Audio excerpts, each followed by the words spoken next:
नमस्कार शेतकरी मित्रांनो, हा आहे ऑल स्पाइसचा प्लांट। खूप जणांना या झाडाचं नाव देखील माहिती नाही।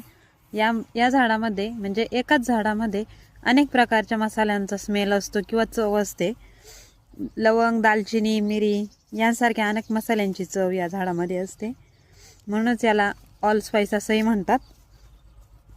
घराच्या स्वयंपाकात, चहात, काढ्यात या झाडाचा वापर केला जातो। याच्या पानांचा वापर केला जातो आणि याचा वापर स्वयंपाकातच नाही तर त्याचबरोबर पचन, सर्दी, खोकल्यासाठी याचा उपयोग केला जातो।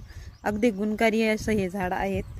आजकाल अशी दुर्मिळ झाडं कुठे मिळत नाही आणि मिळणं अशक्य झाले, तर तुम्ही हे झाड तुमच्या घरासमोर, अंगणात किंवा शेतामध्ये, गार्डनमध्ये, त्याचबरोबर तुम्ही कुंडीतही हे झाड लावू शकता। खूप सुंदर असं झाड आहे। धन्यवाद।